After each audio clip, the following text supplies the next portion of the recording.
الله عفوك إنني للنور مهتدى نحمده ونصلي على رسوله الكريم بسم الله الرحمن الرحيم আদাবুল মুআশারাত কিতাব থেকে একটি পাঠ আজ হচ্ছে ইসলামী মুআশারাত বেনজির है। হযরত বলছেন যে ইসলামী পবিত্র সমাজ ব্যবস্থা সমাজ নীতি এটা বেনজির মানে এর কোনো তুলনা দুনিয়ায় নেই। দুনিয়ায় কোনো ধর্মের সঙ্গে তুলনা হয় এত পবিত্র है। इस्लाम में तो मुआशरत ऐसी है कि कहीं भी उसकी नजीर नहीं, फिर क्या जरूरत है हम दूसरों की मुआशरत लेते फिरे। তাহলে ইসলামের সমাজনীতি সমাজ ব্যবস্থা এত নির্মল এবং এত সুন্দর ব্যবস্থা থাকার পরে আমরা অন্য কোন ধর্মের কাছ থেকে সমাজ নেব কেন, সামাজিক ব্যবস্থাপনা নেব কেন? এটা বোকামি হবে না? मगर मुआशरत उसको नहीं कहते कि तकल्लुफात भी हो, तकब्बुर के सामान भी हो, क्योंकि तकब्बुर और तकल्लुफ तो मुआशरत की जड़ें उखड़ता है। বলছেন আমাদের এই ভুলে ভরা সমাজ ব্যবস্থার মধ্যে দুটো জিনিস খুব দেখা যায়। একটা হলো তাকাল্লুফ। তাকাল্লুফ মানে যেটা সত্য নয় সেটা মানুষের সামনে সত্য করে পেশ করা, যেটা আদৌ বাস্তব না সেটা বাস্তব বলে পেশ করা।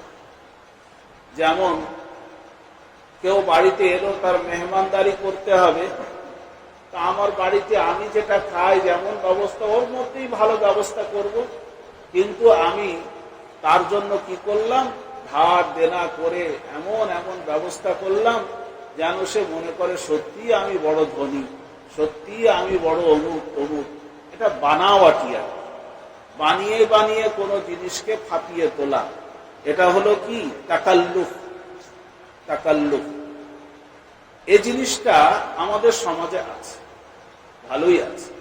আর একটা আছে দোষ, সেটা হলো তাকাব্বুর, কাউকে ঘৃণা করা, সত্যকে অস্বীকার করে দেওয়া। আমি জানছি যে ও গরিব মানুষটা যা বললো ওটাই সত্য কথা, কিন্তু ওর কথা কেন চলবে বাজারে, আমার কথা চলবে, আমি যেটা বলবো সেইটাই হবে। এই তুই জানিস তো, তুই কি বুঝিস বলে দিলাম, অথচ সেটা হক কথা। এটা হলো তাকাব্বুর। আর অপরকে অবজ্ঞা করা, ঘৃণা করা, এটা তাকাব্বুর। একজন একটা গল্প বলেছে যে একটা ফকির এসছে বাড়িতে ভিক্ষা নিতে, তো বাড়ির বৌমা সে বলল যে আমার শাশুড়ি বাড়ি নেই, আমি তো ভিক্ষা দিতে পারবো না, ভিক্ষা হবে না। তো ফিরে চলে যাচ্ছে, রাস্তায় শাশুড়ির সঙ্গে দেখা ভিখারির। বলছে কোথায় গেছিল, আমাদের বাড়ি? বলে হ্যাঁ।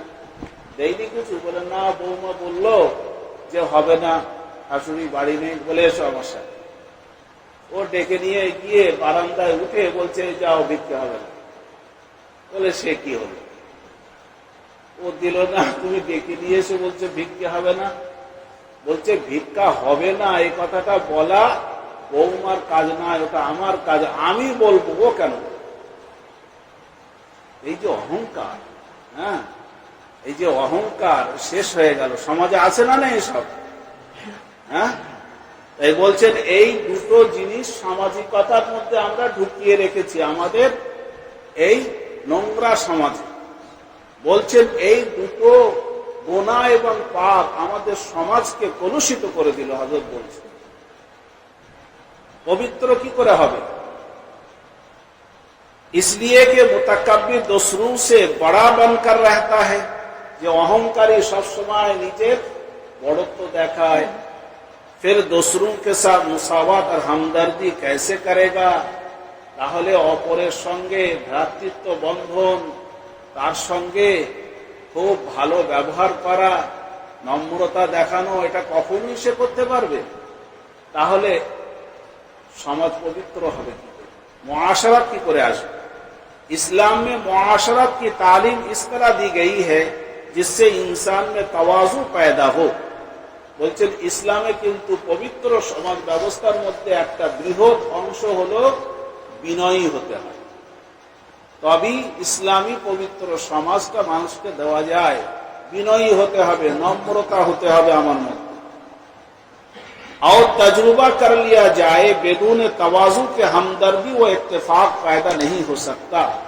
বলছেন তোমরা পরীক্ষা করে দেখে নিও, যতক্ষণ পর্যন্ত তোমার মধ্যে বিনয়তা না আসবে, নম্রতা না আসবে, কখনোই তুমি মানুষের মনকে এক করতে পারবে না, তাদের সঙ্গে তুমি এক মন হতে পারবে না। यही मुआशरत की जड़ है। বলছেন এই নম্রতা, ভদ্রতা, বিনয়িতা এটাই হলো আমাদের পবিত্র সমাজ ব্যবস্থার জড়, এটাই হলো মূলধন। এর থেকেই ব্যবস্থা সুন্দর হবে। আসল মুআশরাত ইসলাম হি হ্যায়, পুরো ইসলামটাই হচ্ছে মুআশরাত। মাসালান খানে পিনে মে ইসলামী মুআশরাত, আমরা যখন খাওয়া দাওয়া করব তখনই ইসলামী মুআশরাত হলো পবিত্র মুআশরাত। আর सुनिए कि रसूलुल्लाह सल्लल्लाहु अलैहि वसल्लम ने जुबान से भी और करके भी दिखाया है। এবং জেনে রাখুন যে নবীজি সাল্লাল্লাহু আলাইহি ওয়াসাল্লাম এই সুন্দর পবিত্র ব্যবস্থাপনা এটা হুজুর করেও দেখিয়েছেন আর বলেও বুঝিয়েছেন। হুজুর কি বলছেন? আনা আকুলু কামা ইয়াকুলুল আব্দু, আমি খানা খাই ওই রকম যেমন দাস দাসীরা খানা খায়। আমি অহংকারের মতন করে খানা খাই না। দাস দাসীরা যেমন খুব নিজেকে ছোট মনে করি বসে মনিবের সামনে খানা খায়, তা আমিও আমার আল্লাহর সামনে ওই রকম দাস দাসীর মতন করে খানা খাই। कि मैं तो इस तरह खाता हूं जैसे गुलाम खाया करता है। आपकी आदत भी कि झुक कर और रगबत के साथ जल्दी जल्दी खाते थे। माथा नीचू करे একটু তাড়াতাড়ি করে খাওয়া থেকে ফারিগ হয়ে যেত। মনে করুন দাস দাসীরা যদি আমার সামনে বসে খায় আর অনেকক্ষণ খায়, তো এটা তার বেয়াদবি কি? এটা বেয়াদবি। কতক্ষণ ধরে খাবে? তাই তাড়াহুড়ো করে খেয়ে নেওয়া, প্রয়োজন মিটানোর মতন। বলছেন হুজুরও এরকম করতেন। मगर हम लोगों की हालत है कि निहायत नाज व अंदाज से खाते हैं। বলছেন আমরা একেবারে অহংকারের সঙ্গে, হ্যাঁ, আর কি খুব একেবারে মজিয়ে মজিয়ে অনেক সময় নিয়ে আমরা খাই। हजरत ये सारी बातें ही उस वक्त तक हैं जब तक हकीकत मुनकशिफ नहीं होती। বলছেন এই সমস্ত সামাজিক আবর্জনাটা ওই সময় তৈরি হয় যখন আমাদের সামনে কোনো বাস্তব বলে কোনো জিনিস থাকে না। প্রত্যেক জিনিসের হাকিকত আছে। और अगर हकीकत खुल जाए और मालूम हो जाए कि अहकामुल हाकिमीन के दरबार से हमको ये चीज खाने को मिली है, আর যদি আমাদের অন্তরের মধ্যে এই বাস্তব বিষয়টা আসতো যে কি সব যা কিছু খাচ্ছি আমার আল্লাহর দান, আমার আল্লাহ দিয়েছেন বলে খাচ্ছি, আমার কোনো ক্ষমতা ছিল না খাওয়ার জোগাড় করার, এটা সব আমার আল্লাহর দান, এইটা যদি অন্তরে থাকতো তো हमको देख रहे हैं, এবং যদি আমরা বুঝতাম যে আমার আল্লাহ পাক আমাকে দেখছেন, আমার খাওয়া দেখছেন, আমি কিভাবে খাচ্ছি, फिर खुद बखुद यही तर्ज इख्तियार करना पड़े जो रसूल करीम सल्लल्लाहु अलैहि वसल्लम ने बतलाया है। তখন সত্যি ওই রকম করেই দেখা যাবে খেত সে, আর ওই রকম করেই বসতো যেমন নবীজি সাল্লাল্লাহু আলাইহি ওয়াসাল্লাম আমাদেরকে বললেন। মানে সবসময় আল্লাহ পাক আমাকে দেখছেন আর আমি যা নিয়ামত ভোগ করছি সব আমার আল্লাহ। এই দুটো জিনিস সারমায়া আমাদের মধ্যে থাকতে হবে, তাহলে বিনয়িতা আসবে, নম্রতা ভদ্রতা আসবে। হ্যাঁ, हजरत सारे मरहले तय हो जाते हैं जबकि कल्ब में किसी की आजमत हो। বলছেন আমি কারোর সঙ্গে যদি আমার আন্তরিকতা এবং তার সম্মান ইজ্জত আমার অন্তরে থাকে, তাহলে সেখানে আর কোনো বাধা বিঘ্নতা কিছুই থাকে না। আল্লাহ পাকের আজমত যদি থাকে তাহলে ভালো সমাজ তৈরি করা খুব সহজ, পবিত্র সমাজ বানানো খুবই সহজ।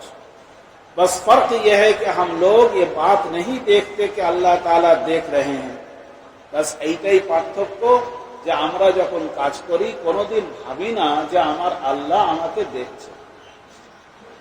আল্লাহ পাক আমার খাওয়া দেখছেন, আমার হাত তুলে নাওয়ালা নিচ্ছি একটা একটা গাল কত বড় সেও দেখছেন, আমি কি করে নিচ্ছি সেও দেখছেন, আমার সাথীদের বঞ্চিত করে খাচ্ছি না খুব নম্রতার সঙ্গে সেও দেখছেন, সব আমার আল্লাহ দেখছেন। এটা যদি ভাবি না, হুজুর আকবার সাল্লাল্লাহু আলাইহি ওয়াসাল্লাম उसको देखते थे। নবীজি সাল্লাল্লাহু আলাইহি ওয়াসাল্লাম যখন খেতেন, পানাহার করতেন, তখন তিনি দেখতেন যে আমার আল্লাহ আমাকে দেখছেন, আমার আল্লাহ আমাকে দেখছেন। अगर हमारी आंखें खुलती हैं वहां अब भी आपका यही बर्ताव है। यदि আমাদের চোখ খোলা থাকে तो वहां अब भी आपका यही बर्ताव है। तो जब इस्लाम में मुआशरा लवाजिल आतम मौजूद है, তাহলে চোখ খোলা থাকলে তোমরা এগুলো এখনো অনুভব করতে পারবে যে সত্যি এই ব্যবস্থা কত সুন্দর, কত মনোরম। বলছেন ইসলামী মুআশরাত একেবারে কমপ্লিট এবং সুসম্পন্ন। তো ফের দোসরে সে কিউ লেতে হো, তাহলে আমরা অপরের কাছ থেকে ধার করবো কেন? ইহুদি আচরণ, খ্রিস্টানদের আচরণ, গায়েরদের আচরণ কেন আমরা নিতে যাচ্ছি? गैरत और अहमियत और दावा इफाकियत का मुक्तजा तो ये था, इस्लामी मुआशरत नातमाम भी होती जब भी आप दूसरों की मुआशरत इख्तियार ना करते। বলছেন নিজের মধ্যে তো একটা কি রাগ, মানুষের মধ্যে একটা লজ্জা কাজ করে, যতই সে ছোট হোক।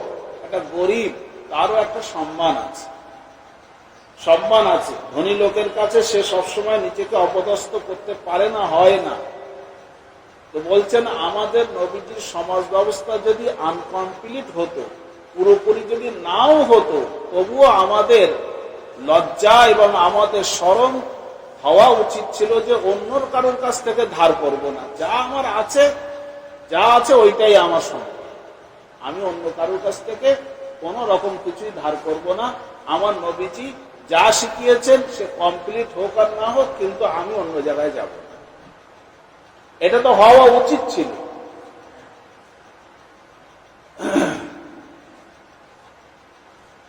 চুনান আপনা তো পুরানা, হ্যাঁ বলছেন, কেউ কবি বলেছেন যে আপনা তো পুরানা কম্বল ভি दूसरों के शान से ज्यादा अजीज हुआ करता है। বলছেন কারোর কাছে যদি পুরাতন শাল থাকে, কিন্তু নিজের অর্থে কেনা নিজেরই শাল, বলছেন এর সম্মান আর ইজ্জত তার কাছে অনেক বেশি। না কে দো শালে মौजूद हो और तुम उसको उतार कर दूसरों का पट्टा हुआ कंबल ओढ़ते हो। কেউ নিজের শাল কম্বল রেখে দিয়ে অপরের শাল কম্বল গায়ে দিয়ে কেউ থাকে? যতই দুর্বল হোক, যেমনই হোক, আমার আমার থাকে, এটাই সম্মান, এটাই ইজ্জত। হ্যাঁ, সেটা পুরাতন হলেও আমার এসে যায় না, ওটাই আমার সম্মান, ওটাই সম্ভ্রম। তা বলছেন ইসলামী নীতি, সমাজ নীতি, হুজুর পবিত্র নীতি যেটা রেখে গেছেন, বলে গেছেন, সেটাই হলো আমার ইজ্জত, আমার সম্ভ্রম, আমার সব, আমার সম্পদ। আমি সেটাকে ছেড়ে অন্য জায়গায় যাব কেন? যাওয়া তো উচিত না। इसी तरह लिबास में भी हमारे भाइयों ने दूसरों की मुआशरत इख्तियार कर ली है। বড় দুঃখের বিষয়, পরিতাপের বিষয়, আমাদের মুসলিম ভাই বোনেরা পোশাক আশাকেও অন্য জাতির অনুকরণ এসে গেছে।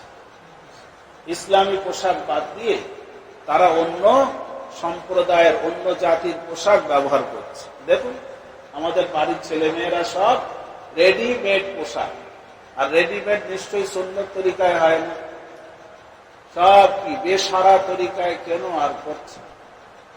ইংরেজদের প্যান্ট স্যুট পরাচ্ছে বাচ্চাদের, তৈরি করে কিছু নয়, সব ওই রেডিমেড চলছে, বেশিরভাগ সব বাড়িতেই আছে। हालांकि इस्लामी मुआशरत के बराबर लिबास में भी कोई मुआशरत नहीं हो सकती। বলছেন ইসলামে যে লিবাস বলা হয়েছে, এত সুন্দর লেবাসের পরিপাট আর অন্য কোন সম্প্রদায় নেই। कितनी खुली हुई बात है कि इस्लाम में लिबास के मुतालिक माजूनात, उनकी फहरिस्त बड़ी और ममनुआत उनकी फहरिस्त छोटी। বলছেন একটু ভেবে দেখুন, একেবারে সূর্যের আলোর মতন স্পষ্ট আমাদের শরীয়তে যে পোশাক পরার অনুমতি, যে পোশাক পরাগুলো আছে, যে পোশাক অনুমতি দেওয়া আছে, যেগুলো পরতে পারো, তা হলো বহু বহু গুণে অনুমতির পোশাক রয়েছে। মমনুআত বলে নিষিদ্ধ পোশাক খুবই কম, নিষিদ্ধ পোশাক খুবই কম, যে এইটা পরো না। যেমন পুরুষদের জন্য মেয়েলি পোশাক পরা নিষেধ শরীয়তে, মেয়েদের জন্য কৌশলী পোশাক, পুরুষদের মতন পোশাক পরা এটা নিষেধ। আর 3 নম্বর হলো ফাসেক বা অন্য কোন সম্প্রদায়ের যেটা ব্যক্তিগত পোশাক, তাদের সম্প্রদায়ের পোশাক, তাদের পরিচিতির পোশাক, এইটা পরা নিষেধ, এইগুলো নিষেধ। এছাড়া আপনি যে কোনো পোশাক করতে পারেন, শরীয়তের গণ্ডির মধ্যে রেখে পবিত্রতার সঙ্গে যে কোনো পোশাক পরা। हमारे भाइयों के मुआशरत में माजूनात की फहरिस्त নেই, কিন্তু অন্যান্য সম্প্রদায়ে দেখেন সেখানে পোশাকের যেগুলো অনুমতি দেওয়া আছে খুব সীমিত পোশাক পরার অনুমতি আছে তাদের। মমনুআত কি বড়ি है, বরং নিষিদ্ধ পোশাক তাদের কাছে অনেক বেশি হয়। তাহলে এই বিষয়ে ইসলাম কতটা সরল। हैरत की बात है कि आप रात दिन उसाद पुकारते हैं। বলছেন সব থেকে আশ্চর্যের কথা হলো এই যে বলা হয় যে আমরা স্বাধীন চেতা হতে চাই, আমাদের মধ্যে স্বাধীনতা থাকুক, যে কোনো কাজ, যে কোনো পোশাক আশাকে আমরা স্বাধীন হতে চাই, আমরা সংকীর্ণতার মধ্যে থাকতে চাই না। এই আওয়াজ তো সর্বদিকে সবসময় মানুষ উঠায়। और उलामा को राय देते हुए कहते हैं कि मुआशरत में तंगी ना होनी चाहिए। আমাদের মুসলমানদের মধ্যে যারা নবশিক্ষিত মানুষ অনেকে আছে, আলেমদেরকে বলে ইসলাম এত সংকীর্ণ কেন, ইসলামের মধ্যে সংকীর্ণতা না থাকা উচিত, এরা আরো বেশি সরলতা দেখাতে হবে। तर्ज अमल यह है कि आपने ऐसी मुआशरत इख्तियार कर रखी है जिसमें सरासर तंगी है। তারা বলতে চায় ইসলামী সমাজ ব্যবস্থা হচ্ছে খুব সংকীর্ণ। भला जिसमें माजुनात कम और ममनुआत ज्यादा हो उसात कहां। বলছেন এটা মুখের ভাষা এক আর বাস্তব আর এক। বলছে যাদের কাছে নিষিদ্ধ পোশাক বহু গুণে বেশি আর অনুমোদিত পোশাক সেগুলো খুবই শর্ট এবং কম, তাদের মধ্যে সংকীর্ণতা বেশি কিনা, তাহলে তারা বরং উল্টো ইসলামকে বলছে সংকীর্ণ। ইসলামে তো অনুমতির পরিধি বেশি, পোশাক পরার অনুমতি, বহু রকমের পোশাক পরার অনুমতি দেওয়া আছে। হজের সময় এহরামের হালতে কি পোশাক পরা নিষেধ আর কি পোশাক পরা যাবে। একজন সাহাবী রাদিয়াল্লাহু আনহু বলছেন, হুজুর এই সময় আমরা কি কি পোশাক পরতে পারি। তো হুজুর তার উত্তর না দিয়ে বললেন, কি কি পরতে পারো না আমি সেটা বলে দিই। এটা খুব সংক্ষেপ, 2-4টে জিনিস বুঝে নিলেই হবে যে এটা পরা যাবে না। হ্যাঁ, সেলাই করা কাপড় পরা যাবে না, মাথা ঢাকা যাবে না, খুশবুওয়ালা কাপড় পরা যাবে না, বাকি সব তোমার জন্য চলবে। যে কোনো পোশাক, রঙিন হোক যেমন হোক, পোশাক যে সাদা হতে হবে তার কোনো মানে নেই। নবীজি সাল্লাল্লাহু আলাইহি সাল্লাম তো সবুজ কাপড়ের এহরামের কাপড় পরেছিলেন, সুতরাং সাদা হতে হবে তার কোনো মানে নেই। স্বামী স্ত্রী যদি হজে যায় তাদের কাপড় সাদা হলে মুশকিল আছে, একটু পরিচিতি কাপড় না হলে শুনবে কি করে যে উনি আমার স্বামী, উনি আমার বিবি, পিছন দিক দিয়ে তো চেনার উপায় থাকবে না। এই জন্য রঙিন পোশাক পরায় কোনো আপত্তি শরীয়তে নেই। এসবগুলো সংকীর্ণতা আমাদের মধ্যে থাকা উচিত না।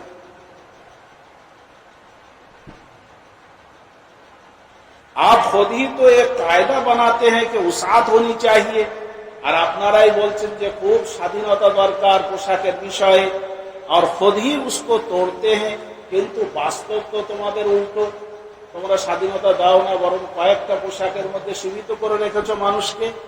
यहाँ से मालूम हो गया होगा कि दर हकीकत आजादी शरीयत की मुआशरत में है। বরং বোঝা গেল যে আমাদের ইসলামী শরীয়তেই বরং স্বাধীনতা বেশি, क्योंकि उसमें माजुनात ज्यादा, ममनुआत और कुयूद कम है। बरखिलाफ जदीद मुआशरत उसमें सरासर तंगी ही तंगी है।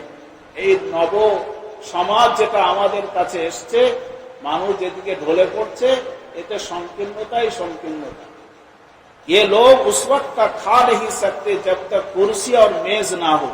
বলছেন এমন সংকীর্ণ পোশাকের অভ্যস্ত, যতক্ষণ না চেয়ার দেওয়া হবে ততক্ষণ বসতেই পারবে না।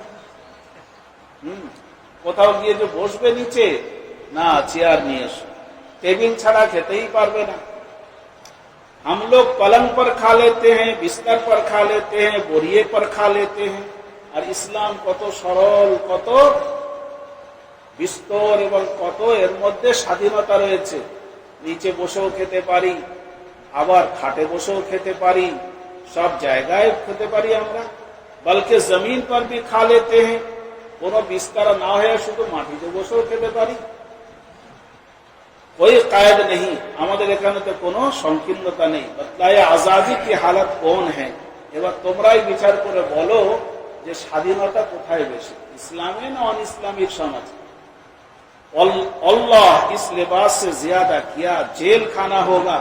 বলছেন আল্লাহর কসম করে বলছি যে অন্য সম্প্রদায়ের যে পোশাক, এটা একটা জেলখানার রূপ। হ্যাঁ, जिसमें कुर्सी के आने तक इंसानों को मुजरिमों की तरह खड़ा रहना पड़ता है। যতক্ষণ না চেয়ার আসছে ততক্ষণ চুপচাপ, যেন একটা অপরাধী মানুষ দাঁড়িয়ে থাকে, সেই সব চুপচাপ দাঁড়িয়ে। सादगी भी अजीब बरकत की चीज है। বলছেন ইসলামী মুআশারাত, পবিত্র সমাজ ব্যবস্থার মধ্যে একটা সাদা মিঠা জীবনযাপন, এটা একটা বড় নিয়ামত আমাদের জন্য। ऐसी शख्स को बहुत सी कुल्फतों से नजात हो जाती है। যারা একেবারে সাদা মিঠা জীবনযাপন করে তাদের কষ্ট কম, তারা কোনো অপেক্ষা করে না। ওই পানি আছে জগে, ওই একটু পিয়ে নিল, হ্যাঁ, কখন গ্লাস নিয়ে আসবে, কি করবে, সাদা মিঠা। ও বসার জন্য কিছু নিয়ে আসুক, কুর্সি মুর্সি, ওই বসে গেল বারান্দায়, সাদা মিঠা জীবনযাপন। तसन्नु और एहतिमाम हजारों कुल्फतों का खरीदना है। বলছে যদি আমরা এই সরলতাটা ছেড়ে দেই, সাদা মিঠা জীবনযাপন যদি ছেড়ে দেই, তো হাজারো কষ্ট আমাদেরকে ঘিরে ফেলবে। সাদগি में बड़ी हलावत है। সাদা মিঠা জীবনযাপনে অত্যন্ত মিষ্টতা আছে। जी सबका चाहता है कि सादा मुआशरत रखे, मगर तकब्बुर की वजह से और जिल्लत के ख्याल से नहीं कर सकते। বলছেন মানুষের প্রকৃত মন কিন্তু সাদা মিঠা থাকতে চায়, কিন্তু অহংকার আর লজ্জা, শরম, অপদস্থ হওয়া, এই সমস্ত ভয়ে মানুষ সাদা মিঠা থাকতে পারছে না। ইসলাম কিন্তু সেটাই শিখিয়েছে বাস্তব। ইসলাহে মুআশারা নেহায়েত জরুরি है। আলোচনার সার আমরা বুঝতে পারলাম যে মুআশারাত এবং আমাদের এই সমাজ নীতিতে খুব পরিবর্তন এনে এর শুদ্ধতা এবং এর ইসলাহ করার প্রয়োজন আছে। और एक मुहतम भी शान जुज़्व दीन है, এবং অত্যন্ত গুরুত্বপূর্ণ দিনই একটি শোভা এবং দিনের শরীয়তের একটি পাঠ এটা। और जिस तरह नमाज रोजा वगैरह फर्ज है, ये भी इसी तरह फर्ज है। নামাজ রোজা যেমন ফরজ, এই ইসলামী পবিত্র সামাজিকতায় চলা এটাও ফরজ। आजकल मुआशरत को तो दीन की फहरिस्त ही से निकाल दिया। আর আজকাল তো এই মুআশারাত, ইসলামী পবিত্র সমাজ ব্যবস্থাটাকে ইসলামী কোন তরিকার মধ্যেই মানুষ মনে করে না। उसकी कोई असल ही नहीं समझते। মনে করেন হাদিস কোরআনে নাকি এর কোনো আলোচনাই নেই। हालांकि अहादीस में अबवाब के अबवाब मुआशरत की तालीम में मुदव्वन है। বলছেন হাদিস শরীফের একটি বৃহৎ পাঠ রয়েছে, তার মধ্যে মুআশারাতের আলোচনা করা আছে। হ্যাঁ, আপনার বাড়িতে আপনার স্ত্রী আসলে তার সঙ্গে কিভাবে মুআশারাত নিয়ে চলতে হবে, কিভাবে তার সঙ্গে জীবন যাপন করতে হবে, এর পুরো অধ্যায় রয়েছে হাদিসের মধ্যে। ইশরাতুন নিসা, বাবু ইশরাতুন নিসা, যে মহিলাদেরকে নিয়ে চলার ব্যবস্থাপনা, পবিত্র নীতি, কিভাবে চললে তাদেরকে নিয়ে চলা যাবে, থাকা যাবে আনন্দের সঙ্গে, এও হুজুর বলে দিয়েছে। আম্মাজান আয়েশা রাদিয়াল্লাহু তাআলা আনহা 9 বছর বয়স, আর নবীজি সাল্লাল্লাহু আলাইহি ওয়াসাল্লামের বয়স 53 বছর। হুজুর তাকে বিবি বানালেন 9 বছরের ছোট্ট একটি মেয়ে, কিন্তু এত আনন্দ দিয়ে রেখেছিলেন যে হুজুরকে না দেখলে উনি থাকতে পারতেন, হুজুরকে না পেলে কষ্ট পেতেন। একবার ভুলের কারণে হুজুরকে পাননি কাছে এক রাত্রে, তো তিনি নিজেকে ধিক্কার দিচ্ছেন আর ঘাসের মধ্যে পা ঢুকিয়ে দিয়ে বলছেন, আয় আমাকে কেটে ফেল, সাপ আয়, বিছে আয়, মেরে ফেল আমাকে। হুজুরকে আমি পাইনি, তাই এত কষ্ট।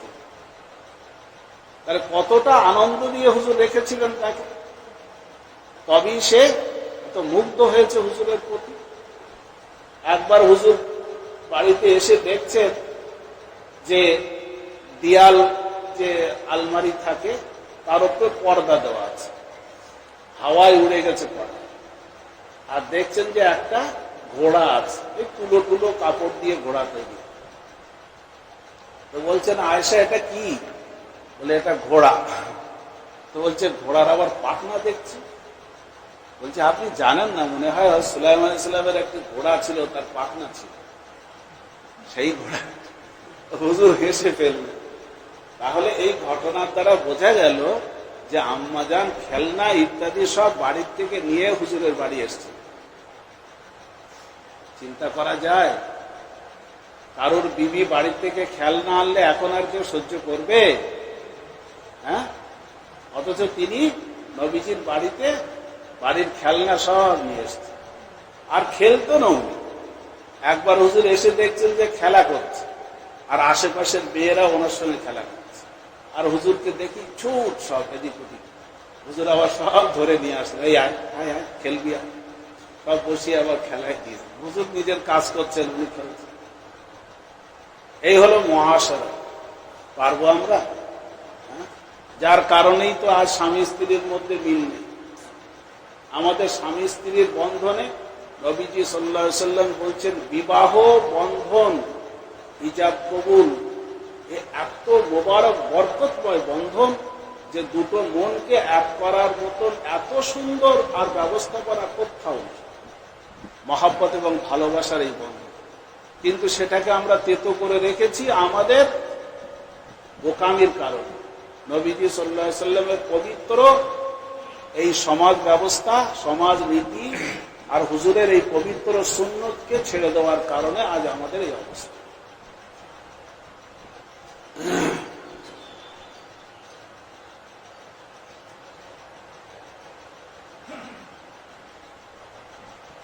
बात यह है कि कोई कान खोलने वाला ही ना था, ये तो मुद्दतों के बाद हक ताला शानू ने इस्लाह और तरबियत का बाब खोला है।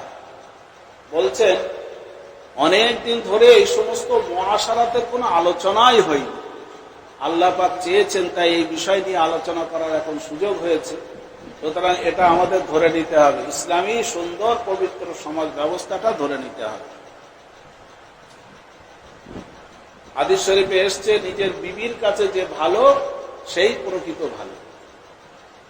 তার মানে তোমার বিবি যদি তোমার সার্টিফাই করে যে আমার বাড়ির লোক ভালো, আমার স্বামী ভালো, তবেই লোকটা ভালো। এরকম সার্টিফাই কজনকে করবে কি জানে? যদি আলোচনা মঞ্চ বসে তো কি যে হবে আল্লাহ তাআলা ভালো জানে। আদাবে মুআশারাত গুম হতে যাতে হ্যাঁ। বলছেন, আমাদের ইসলামী পবিত্র সমাজ রীতি, সমাজ ব্যবস্থা, হুজুরের এই সুন্নত কিন্তু সব মাঠে মারা যাচ্ছে, মানুষ আর মানতে চাচ্ছে না। হালাকে উমরে তাবিঈ হ্যাঁ, অথচ এগুলো তবিয়তের জিনিস ছিল যে মানুষ সুখে থাকার জন্য এগুলো যেন বলতেও না হয়, এমনিতেই যেন করে। এটা হলো তবিই জিনিস, এটা একটা আমাদের স্বভাবগত জিনিস। যেমন মানুষের স্বভাব হচ্ছে কি, খাওয়া। এর বলতে হয় নাকি, না কাউকে ডাকতে হয়? ও খুঁজেই বেড়ায় খিদে লাগবে। তো এগুলো শান্তিতে থাকার জন্য এই সমাজ ব্যবস্থাটা, এটা হলো আমাদের স্বভাবগত জিনিস। হ্যাঁ, মাগার তবিয়াতু সে সালামতি হি মফকুদ হয়ে গই। বলছেন আমাদের তবিয়তের কাজটা তবিয়ত চিনতে পারছে না। হ্যাঁ, যেমন জ্বর হলে খাওয়া, জোর করে খাওয়াতে, তার মানে তার বডি খাদ্য চিনতে পারছে না, বমি হয়ে যাবে খেলে, ঘৃণা আসছে, দুর্গন্ধ লাগছে, ভালো লাগছে না, তার মানে তার তবিয়তটাই খারাপ। তো বলছেন আমাদের তবিয়তই যদি খারাপ হয়ে থাকে, তাহলে ইসলামী এত সুন্দর পবিত্র সমাজ রীতিটা তার ভালো লাগবে কেন? আমাকে তাহলে পবিত্র করতে হবে, আগে জ্বরটাকে ছাড়াতে হবে। জিয়াদা খারাপি না সোচনি কি হে। বলছেন এই যে আমরা ইসলামী সুন্দর পবিত্র সমাজটা কেন নেই না, এ ভাবনা চিন্তার অভাবের কারণে। अगर सोचे तो सब तरफ नजर पहुंचे कि ये मैं नहीं कहता कि फिर कोताही नहीं होगी। বলছেন যদি একটু চিন্তা ভাবনা করে তাহলে তার এই ভুল ভ্রান্তিগুলো হয় না আর মানুষের কষ্টও হয়। लेकिन हाँ इस नौ की नहीं होगी कि अजियत हो, क्योंकि सोचने से आखिर उसके जरूरी पहलू की एक हद तक रियायत ही हो जाती है। কারোর কষ্ট যাতে না হয়, একটু চিন্তা ভাবনা করে কাজ করলে এগুলো কিন্তু আঞ্জাম দেওয়া যায়। হ্যাঁ, একটু ফিকির করলেই বেরিয়ে আসে যে আমি যে কাজটা এখন করব, এটা কারোর কষ্টের কারণ হবে না তো, কারোর ব্যথা লাগবে না তো, কারো কিছু মনে হবে না তো, আমি যে কথাটা বলবো এ কথায় কেউ কষ্ট পাবে না তো। এই একটু যদি ভাবনা চিন্তা করে কর্মকাণ্ডগুলো করা যায় বা বলা যায়, তাহলে সুখ এসে যায়। शरीयत का खुलासा यह है कि किसी हाल में परेशानी ना हो। বলছেন আমাদের শরীয়তের একেবারে সার কথা হচ্ছে এই যে সর্বক্ষণ যেন আমরা কোনো পেরেশানি ছাড়াই জীবন যাপন করতে পারি, কোনো পেরেশানি যেন না থাকে। চলতে ফিরতে, ব্যক্তিগত জীবনে, সামাজিক জীবনে, পারিবারিক জীবনে, রাতে দিনে, ঘুমাতে, সব জায়গায় যেন আমরা পেরেশানি ছাড়াই আনন্দে চিত্তে থাকতে পারি, এর নাম হলো শরীয়ত। राहत से रहो, गम में भी और खुशी में भी। যদি কোনো কষ্ট বিপদ আপদ আসে তখনও আরামে থাকো, আর খুশির অবস্থাতেও আরামে থাকো। क्योंकि शरीयत गम को हल्का करने का तरीका बतलाती है। মানুষের যখন বিপদ আসে, মানুষের যখন কোনো রকমের কষ্ট ইত্যাদি হয়, সেই সময় তার সান্ত্বনা দেওয়ার মতো অনেক হাদিস শরীফ আছে, অনেক হাদিস শরীফ। সেগুলো পড়লে না মন ঠান্ডা হয়, মন ঠান্ডা হয়। যেমন হাদিস শরীফে আছে, কারোর যদি ডান পকেটে পয়সা রেখেছে, টাকা রেখেছে, কিন্তু বেচারা টাকা বার করার জন্য হাত ঢুকালো, বাম পকেটে পেল না, মনটা খারাপ হয়ে গেল, টাকাটা গেল কোথায়? এদিক খুঁজছে, এদিক খুঁজছে, শেষে আবার এইখানেও হাতগুলো পেয়ে গেল। তো হাদিস শরীফে আছে যে ওই কয়েক সেকেন্ডের জন্য ওর কষ্ট হলো, তো আল্লাহ পাক ফেরেশতাকে বলেন ওর জন্য নেকি লেখো, আমার বান্দার কষ্ট হয়েছে। এইগুলো যদি ভাবে তাহলে কত আনন্দ না, কত আনন্দ, কত আনন্দ। তো গম হালকা করে দেয়, কষ্টকে হালকা করে দেয়, যে আমার আল্লাহ কত আমাদের জন্য। বলছেন আল্লাহ পাক বলছেন যার দুটো চোখের দৃষ্টি আমি তুলে নিয়েছি, দুনিয়া আর কিছু দেখতে পায় না, অন্ধ হয়ে গেছে, তার জন্য আমি জান্নাত রেখেছি, তার জন্য আমি জান্নাত রেখেছি। কত বড় সান্ত্বনা নয়? সান্ত্বনা। যে খোড়া মানুষ, অন্ধ, সে নিজের মনকে এইভাবে সান্ত্বনা দিতে পারে না যে আমার আল্লাহর কাছে তো পায়ের কোনো অভাব নেই, চোখের কোনো অভাব নেই, এরপরেও আল্লাহ পাক আমাকে খোড়া করেছেন, অন্ধ করেছেন। আমার আল্লাহ আমাকে খোড়া দেখতেই ভালোবাসে, আমাকে অন্ধ দেখতে ভালোবাসে। তা আমার আল্লাহ যেটা ভালোবাসে আমিও ভালোবাসি, আমারও ভালো লাগে। তাহলে মনটা জান্নাত হয়ে যায় না? মনটা কত আনন্দ পায় না? এই হলো জান্নাত। দুনিয়ায় হচ্ছে জান্নাত এইটাই, যে আমার মনটাকে কষ্টের সময়তেও আনন্দ উৎফুল্লতার সঙ্গে রাখতেন। তাহলে হুজুরের ওই সান্ত্বনার হাদিসগুলো পড়তেন। সান্ত্বনার বহু রেওয়ায়েত রয়েছে, মনটাকে একেবারে শান্ত। এইগুলো মানুষ জানে না বলে আত্মঘাতী হয়, আত্মহত্যা করে। আর যারা শরীয়তকে জানে দেখবেন কেউ আত্মহত্যা করে না। যারা আল্লাহর এই বিষয়গুলো জানে, দয়া মায়া তার সান্ত্বনা, কেউ আত্মহত্যা করে। যারা এগুলো জানে না বোঝে না তারাই দেখবেন সব আত্মঘাতী হয়। হ্যাঁ, তারাই আবার সমস্ত সব অসৎ কাজে লিপ্ত হয়ে।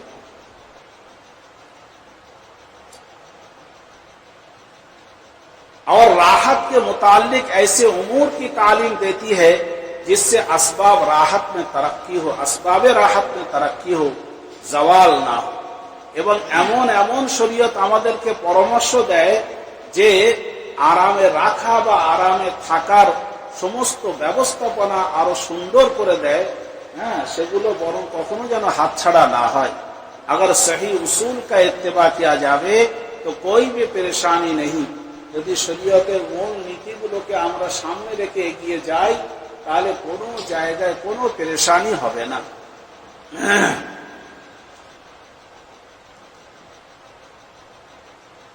दीन और परेशानी अजीब बात है। दीन में परेशानी तो है ही नहीं, खा वो अहकाम जाहिरा हो या बातिन। বলছেন পেরেশানি আর দিন শরীয়ত এটা একেবারে ভিন্ন মেরু। উত্তর মেরু দক্ষিণ মেরু যেমন এক অপরের কাছে আসতে পারে না, বলছে পেরেশানি আর দিন শরীয়ত এটা এক জায়গায় কোনোদিন হতে পারে না। মানে দিন শরীয়তের মধ্যে কোনো পেরেশানি নেই, কোনো পেরেশানি নেই বলে একটা আজীব আল্লাহ পাক একটি হিকমতের মধ্যে রেখেছেন। এই জাহিরি আমলে হোক বা বাতিনি আমলে হোক শুধু আরামই আরাম, আরামই আরাম। হ্যাঁ, তাই সাহাবায়ে কেরামদের সময় ইহুদি ইরানদের কাছেও অনেক আরামের বস্তু আর রোমনদের কাছেও আরামের বস্তু, এরপরেও কিন্তু তারা লোভ লালসা করতেন না। হযরতে খালিদ সাইফুল্লাহ রাদিয়াল্লাহু তাআলা আনহু যখন ইরানের একটা কেল্লা দখল করলেন, দামি দামি আরাম আয়েশের বস্তু এক জায়গায় করা হয়। অনেক সাথী সঙ্গী তারা মনে মনে ভাবছিল, যাক জীবনে যা দেখিনি এখানে দেখতে পেলাম, বাড়িতে একটা করে নমুনা নিয়ে যাব, বিবিকে দেখাবো, দেখ আরামের কত আয়েশের জিনিস সব রয়েছে দুনিয়ায়, আমরা খবরই রাখি। তো খালিদ রাদিয়াল্লাহু তাআলা আনহু বললেন সব এক জায়গায় করো বলে, আর আগুন জ্বালিয়ে দিলেন, সব ভস্ম করে দিলেন। খবরদার কেউ হাত দেবে। তাহলে দিলটা কত শান্তিময় ছিল তাদের, কষ্টের মধ্যে থেকে, এটাই আনন্দ। আর ওগুলোকে সব পুড়িয়ে দিলে, বরং ওইটা পেলে বরং আরো অসুস্থ। নবীজি সাল্লাল্লাহু আলাইহি ওয়াসাল্লামের শোয়ার জায়গা একটু নরম করে দেওয়া হয়েছে, হুজুর তুলে ফেলে দিল, কষ্ট হচ্ছে ওর উপরে শুতে, সারা ঔষধ স্বাভাবিক থাকি, এতেই আনন্দ বেশি, আরাম বেশি। হ্যাঁ, তো ইসলামে আরামই আরাম। হযরত ওমর রাদিয়াল্লাহু তাআলা আনহু 22 লক্ষ বর্গ কিলোমিটারের আমির, খলিফা, বাদশাহ, আর কবরের পাশে শুয়ে থাকতেন, মাটিতে শুয়ে থাকতেন, মসজিদে শুয়ে থাকতেন। অন্যরা এসে খুঁজতো যে বাদশার কুরস কোথায়, আসন কোথায়, কোথায় থাকেন, মহল কোথায়। একবার এসে দেখালো ওই যে শুয়ে আছে, অবাক হয়ে গেল, বেহুশ হয়ে গেল। আরে ইসলামী বাদশাহ, এত বড় এলাকার মালিক বাদশার এই হাল, মাটিতে শুয়ে আছে। সরল জিন্দেগি, স্বাভাবিক জিন্দেগি, এর প্রতি আরামই আরাম, আরামই আরাম, আর কোনো কষ্টই হবে না ইনশাআল্লাহ।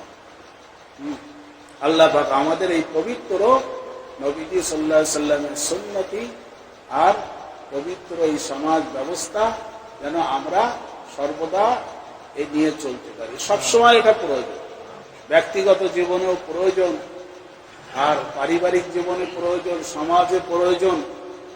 সমাজের লোকেরা আমাকে ঘৃণা করে কেন? আমি এই সুন্নত ছেড়ে দিয়েছি বলে ঘৃণা করে, ও আমাকে অহংকারী মনে করে বলে ঘৃণা করে, ও আমাকে অসৎ মনে করে বলে ঘৃণা করে, আমাকে হিংসুক মনে করে বলে ঘৃণা করে। তা আমি সব হব কেন? আমি হিংসা করব না, আমি মানুষের কাছে অহংকার করব না, তাহলে মানুষ ঘৃণাও করবে না। আমি সকলের খেদমত করব, তাহলে সকলের কাছে প্রিয় থাকবো। কেউ গালি দিলেও কিছু উত্তর করব না, কিছু বলবো না, সবার কাছে প্রিয় থাকবে না ইনশাআল্লাহ। আল্লাহ পাক আমাদের এই পবিত্র এই ব্যবস্থা আমাদেরকে নসিব করুন। ওয়া আখিরু দাওয়ানা আলহামদুলিল্লাহি রাব্বিল আলামিন। আর এই যে আলোচনাগুলো উনি করলেন, একটি আয়াতে কারিমার আর কি ব্যবস্থা, আয়াতে কারিমা পড়ে, যে আয়াতে কারিমাতে আল্লাহ পাক বলেছেন, হযরতে থানভী নওয়ারাল্লাহু মারকাদু ওয়াজের মাহফিলে এগুলো বলতেন এই আয়াতে কারিমা, ওয়ালা তাকুনু কাল্লাযীনা নাসুল্লাহা ফাআনসাহুম আনফুসাহুম উলাইকা হুমুল ফাসিকুন। আল্লাহ পাক মুমিন বান্দা বান্দীদের বলছেন, এই তোমরা কিন্তু ওদের মতন হয়েও না, যারা আমাকে ভুলে রয়েছে, আমাকে স্মরণ করে না, আমার নাম নেয় না, খবরদার ওদের মতন তোমরা হবে না, তোমরা হবে না, তাহলে তোমরা কিন্তু সব ফাসিক হয়ে যাবে। আল্লাহ পাক মুমিনদেরকে বলছেন ওদের মতো হয়েও না, তার মানে ওদের সমাজ ব্যবস্থা, ওদের নীতি, ওদের চলাফেরা, ওদের গতিবিধি তোমাদের মতো যেন না হয়। তোমরা আমার আপন, তোমাদের চলাফেরা আমার মতন করে হতে হবে, আমি যেমন চাই তেমন হতে হবে। আল্লাহ পাক কত সুন্দর করে আমাদের বুঝালেন কোরআন শরীফে। এরপরেও আমরা ছেড়ে চলে যাচ্ছি আল্লাহকে ছেড়ে অন্য সমাজে, এটা দেখার বিষয় নয়। আল্লাহ পাকে শেখায় তো, এটা যে আমার বান্দারা আমাকে ছেড়ে চলে যায়, হ্যাঁ, এত সুন্দর ব্যবস্থার পরেও আল্লাহ পাক তাই বলেছেন, ওয়ালা তাকুনু কাল্লাযীনা নাসুল্লাহ, তোমরা হয়ো না ওই রকম যারা আল্লাহ ভোলা, আল্লাহকে জানে না, আল্লাহর নাম নেয় না, ওদের মতন তোমরা হবে না। ধরুন আমাদেরকে আল্লাহ পাক বলছেন এই কথা। ওয়া আখিরু দাওয়ানা আলহামদুলিল্লাহ।